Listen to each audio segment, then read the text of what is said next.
but outcomes depend on Russia's constructive stance. The new round of peace talks between Russia and Ukraine is set to begin today, marking the third phase of renewed negotiations facilitated by Turkey. The trilateral meeting will take place at the historic Ciragan Palace on the Bosphorus. Turkish Foreign Minister Hakan Fidan will open the session, which will also see the participation of Turkey's National Intelligence Chief Ibrahim Kalin and Chief of General Staff General Metin Gurak. Delegations from both Moscow and Kyiv are expected to attend, following previous sessions held in May and June. Those talks resulted in prisoner exchanges and the return of fallen soldiers. All eyes are now turning to Istanbul as efforts to mediate progress continue. Now we are joined by Raymond Vickery. He's a former U.S. Assistant Secretary of Commerce, joining us live from Washington, D.C. Thank you, Vickery, for joining us today. Good to see you. Now, how optimistic should we be about the potential for progress here, given the history of previous negotiations? Well, thanks very much for having me. It is always good to have people get together to talk rather than to kill each other. Peace, like war, has to be waged. It's not a one-step transaction. President Trump said that he would solve this problem on day one in office. That, of course, did not happen because that's not the way international affairs work. He evidently had been relying on his relationship with Putin to bring an end to it. And again, personal relationships are not dispositive in regard to international affairs. So it's good that they're talking. It seems to me that President Trump does have an interest in stopping the fighting, even though he wasn't able to fulfill his promise. And his understanding of Putin, it seems to have increased to the point where he is threatening additional sanctions, indeed third-party sanctions against Russia if they don't come to the table and talk.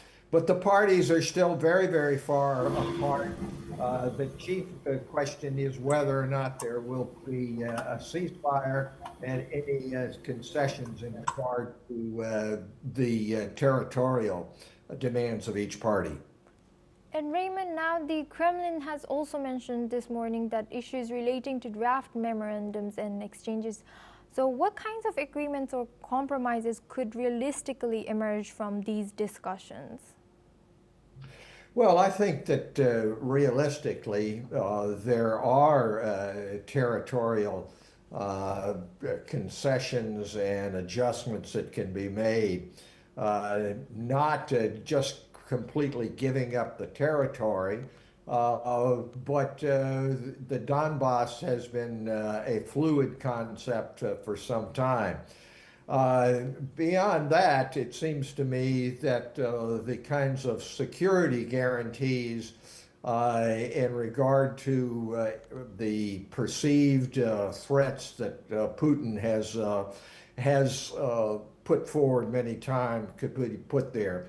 It's not in the cards for Ukraine to give up its defenses, as Putin has asked, but there could be a face-saving approach in terms of any threats of NATO to Russia. In fact, NATO is not a threat to Russia. It's a defensive pact. But Putin has conflated that with peace in the area, and that's an area in which there can be talks. Also, there are economic factors that can go into this. The Russian and Ukraine economies were very, very close, obviously, during the Soviet period. And there are advantages for both sides in that. And economics is not to be considered completely apart from security matters. So I think that those are three areas in which there could be concessions and compromises made. But it isn't going to happen without continued pressure from the international community. Great democracies like India, Europe, and the United States have to stand shoulder to shoulder that this is not the way in which international affairs can be conducted, that if you have a grievance that you simply march in an army and start killing people and taking over territory. Raymond, thank you very much for your insight. Please stay with us as now we come back to you for our next discussion.